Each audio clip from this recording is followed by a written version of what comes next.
Genius, ये शब्द सुनते ही हमें दुनिया के सबसे महान साइंटिस्ट एल्बर्ट आइंस्टाइन याद आते हैं, जिन्हें दुनिया का सबसे बुद्धिमान व्यक्ति माना जाता है। यहाँ तक कि 14 मार्च को इनका बर्थडे जीनियस डे के रूप में मनाया जाता है। वीडियो को पूरा आखिर तक ज़रूर देखना।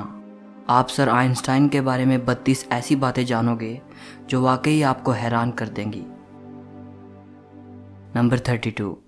जिस साल ग्रेट साइंटिस्ट गैलीलियो गैलीली की डेथ हुई थी, उसी साल सर आइजक न्यूटन का जन्म हुआ था। और जिस साल ग्रेट साइंटिस्ट जेम्स मैक्सवेल की डेथ हुई थी, उसी साल सर एल्बर्ट आइंस्टाइन का जन्म हुआ था। नंबर 31। आइंस्टाइन का ये फोटोग्राफ देख रहे हैं आप? कुछ समय पहले इस फोटो को नीलाम किया गया। ये 80 लाख रुपए में बिकी। इस मशहूर तस्वीर पर इस महान साइंटिस्ट के सिग्नेचर भी हैं। इस फोटो को प्रिंसटन यूनिवर्सिटी में 14 मार्च 1951 को आइंस्टाइन के 72वें बर्थडे पर खींचा गया था।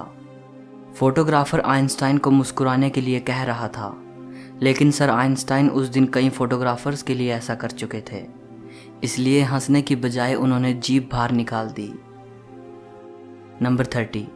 आइंस्टाइन ने अपनी अंतिम सांस लेते वक्त कुछ शब्द कहे थे जो कि जर्मन भाषा में थे।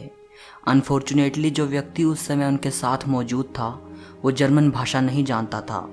इसी कारण उनके अंतिम शब्द हमेशा के लिए राज बनकर दफन हो गए। नंबर 29। आइंस्टाइन के पास बहुत युवा आया करते थे। वो आइंस्टाइन से उनकी सक्सेस का राज पूछते थे। एक बार एक युवा उनके पास आया और कहने लगा, सर आज सारी दुनिया में आपका नाम है, लोग आपकी तारीफ करते नहीं थकते, प्लीज़ मुझे बताइए कि महान बनने का मूल मंत्र क्या है। जानते हो दोस्तों आइंस्टाइन ने क्या कहा? सिर्फ एक शब्द, लगन। नंबर 28। एक जीनियस होते हुए भी इस महान वैज्ञानिक की याददाश्त बेहद कमज़ोर थी। वो नाम, तारीखें और टेलीफोन नंबर्स भूल जाते थे। यहाँ तक कि उन्हें खुद का नंबर भी याद नहीं रहता था। एक बार उनके सहकर्मी ने उनसे उनका टेलीफोन नंबर मांगा। आइंस्टाइन पास रखी डायरेक्टरी में अपना नंबर ढूंढने लगे। सहकर्मी हैरान होकर बोला, आपको खुद का टेलीफोन नंबर भी याद नहीं है? आइंस्टाइन ने कहा, नहीं, किसी ऐसी चीज़ को भला क्यों याद रखूं जो मुझे किताब में ढूंढने से मिल जाती है। नंबर 27। उनकी याददाश्त से जुड़ा एक और किस्सा बेहद मशहूर है। एक बार आइंस्टाइन प्रिंसटन यूनिवर्सिटी से कहीं जाने के लिए ट्रेन से सफ़र कर रहे थे। ट्रेन कंडक्टर सभी पैसेंजर्स की टिकट को पंचिंग करते हुए आइंस्टाइन के पास आया और उनसे टिकट दिखाने को कहा। आइंस्टाइन टिकट अपनी जेब में ढूंढने लगे और जेब में टिकट ना मिलने पर उन्होंने अपने सूटकेस को चेक किया। जब सूटकेस में भी टिकट नहीं मिला तो वो अपनी सीट के आसपास खोजने लगे।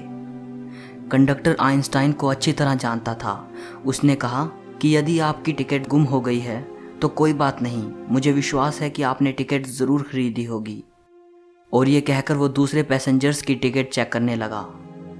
लेकिन जब उसने देखा कि अभी भी आइंस्टाइन अपनी सीट के नीचे टिकट ढूंढ रहे हैं, तब वो फिर से आइंस्टाइन के पास आया।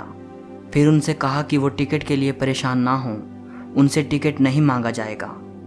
कंडक्टर की यह बात सुनकर आइंस्टाइन ने कहा, वो सब तो ठीक है, लेकिन बिना टिकट के मुझे पता कैसे चलेगा कि मैं जा कहाँ रहा हूँ। नंबर 26। आइंस्टाइन अपनी जनरल और स्पेशल थियोरी ऑफ रिलेटिविटी की वजह से पूरी दुनिया में जाने जाते हैं, लेकिन बहुत कम लोग जानते हैं कि 1921 में उनको Nobel prize theory of relativity के लिए नहीं, बल्कि फोटो इलेक्ट्रिक इफेक्ट की खोज के लिए दिया गया था। नंबर 25। आइंस्टाइन के सिद्धांत बेहद मुश्किल थे। उस समय बहुत कम लोग ऐसे थे जो उनके सिद्धांतों को समझ पाए थे। एक बार किसी ने आइंस्टाइन की पत्नी से पूछा, क्या आप अपने पति की थियोरी को समझती हैं? नहीं, उन्होंने बड़े आदर से जवाब दिया, लेकिन मैं अपने पति को समझती हूँ और उन पर भरोसा किया जा सकता है। नंबर 24। आइंस्टाइन को बाल कटवाना बिल्कुल पसंद नहीं था। उनके बाल हमेशा बिना कंघी किए होते थे। आज आइंस्टाइन का बिना कंघी किया हुआ hair style genius hair style के रूप में देखा जाता है। नंबर 23। इतने बड़े साइंटिस्ट होने के बावजूद भी वे कार चलाना नहीं जानते थे और समुद्री यात्रा उन्हें बहुत पसंद थी, पर तैरना नहीं आता था। नंबर 22, सर आइंस्टाइन को जुराबें पहनना बिल्कुल पसंद नहीं था। एक बार अपने बचपन के बारे में बताते हुए वो बोले, मेरे पैर की उंगलियां इतनी बड़ी थी कि बचपन में हमेशा मेरी जुराबें फट जाया करती थी। मैं इस बात से इतना परेशान रहता था कि मैंने जुराबें पहनना ही छोड़ दी। सर आइंस्टाइन को किसी के भी सामने बहुत अच्छी तरह ड्रेसअप होना पसंद नहीं था, फिर चाहे वे परिचित के बीच में हो या अपरिचित के, उन्हें कोई फर्क नहीं पड़ता था। नंबर 21, बचपन में आइंस्टाइन को मंदबुद्धि लड़का माना जाता था। टीचर ने तो यहाँ तक कह दिया था कि ये लड़का जिंदगी में कुछ नहीं कर पाएगा। वही लड़का बाद में दुनिया का सबसे महान साइंटिस्ट बना। नंबर 20, जैसा कि मैंने बताया कि आइंस्टाइन को मंदबुद्धि कहा जाता था, एक बार आइंस्टाइन के मैथ के प्रोफेसर ने उनको लेजी डॉग कह दिया था। वो पढ़ाई में ज़्यादा अच्छे नहीं थे, लेकिन मैथ ही बचपन से उनका फेवरेट सब्जेक्ट था। नंबर 19, जब वो पैदा हुए थे तो उनका सर बाकी बच्चों के कंपेयर में बहुत ज़्यादा बड़ा था।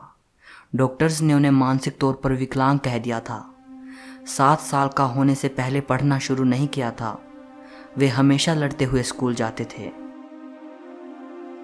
नंबर 18, 4 साल की उम्र तक वे कुछ बोल भी नहीं पाते थे। एक बार अपने पेरेंट्स के साथ खाना खाते हुए अचानक वे पहली बार बोले, सूप कितना गर्म है। ये सुनने के बाद उनके पेरेंट्स की हैरानी का ठिकाना ना रहा।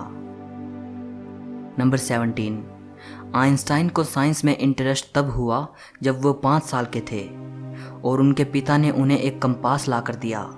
वे इस बात से हैरान थे कि कौन सी शक्ति नीडल पॉइंट को एक डायरेक्शन में रखती है।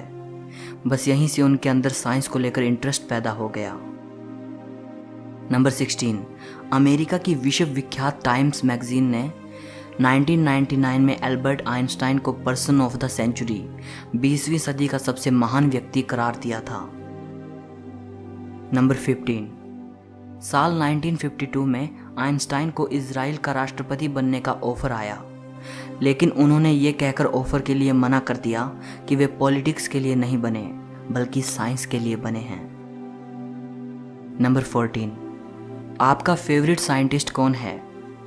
शायद आप में से बहुत लोगों के फेवरेट आइंस्टाइन ही हों, बट क्या आप जानते हैं कि आइंस्टाइन के फेवरेट साइंटिस्ट कौन थे?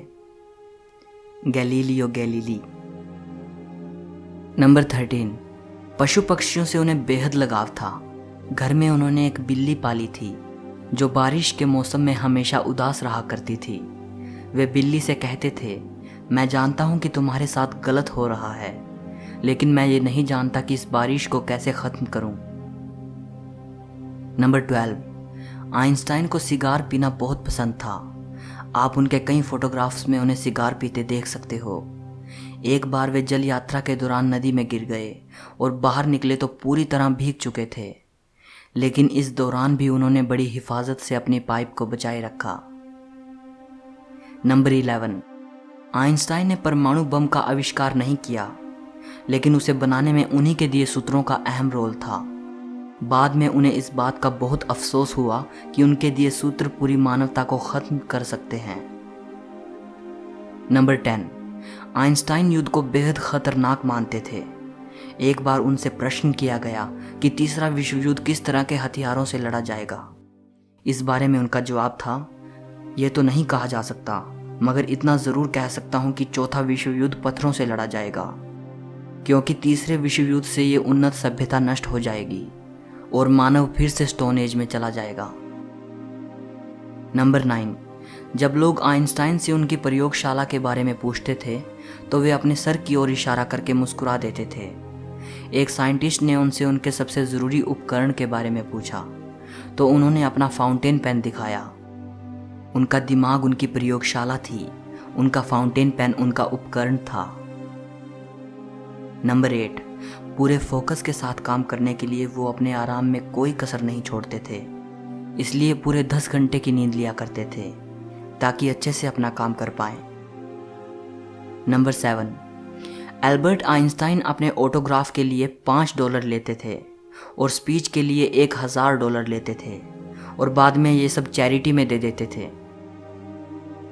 Number 6, California institute of technology ने एल्बर्ट आइंस्टाइन को एक सेरेमनी में इनवाइट किया था।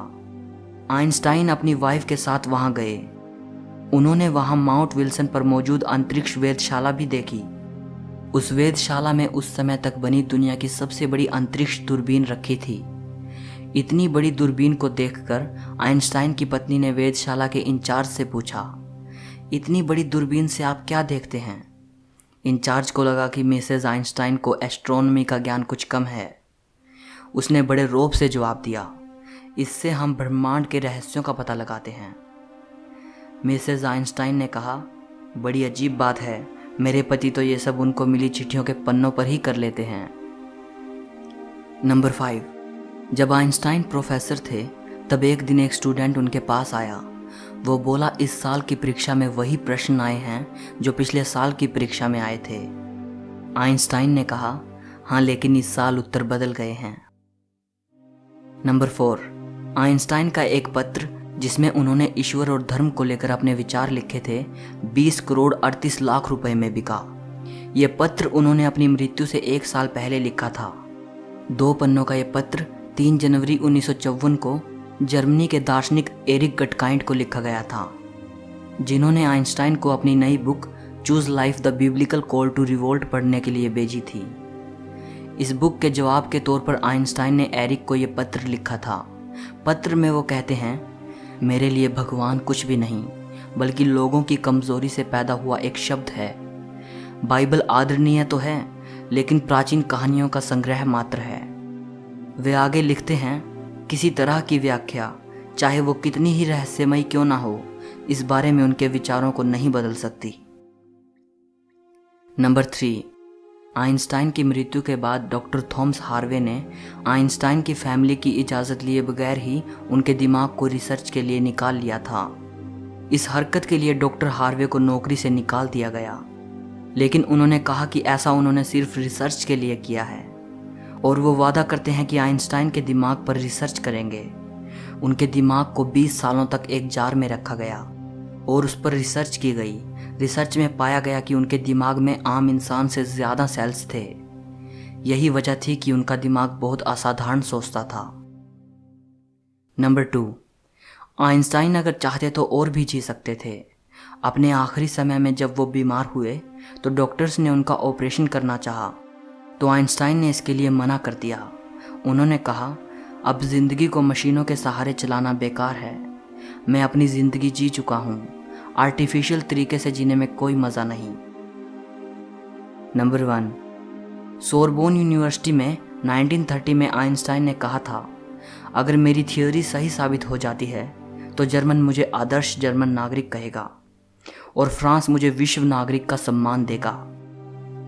लेकिन अगर गलत साबित होती है तो फ्रांस मुझे जर्मन कहेगा और जर्मन मुझे यहूदी कहेगा। सो इस वीडियो के लिए इतना ही। इस महान वैज्ञानिक की ये बातें अगर आपको पसंद आई हों तो लाइक ज़रूर करना। कमेंट करके मुझे बताइएगा कि आपकी सर एल्बर्ट आइंस्टाइन के बारे में क्या राय है। हिस्ट्री और फिलॉसफी से जुड़ी ऐसी ही अमेजिंग वीडियोज़ को देखने के लिए चैनल को सब्सक्राइब करके घंटी को दबा देना। सो मिलते हैं अगली वीडियो में।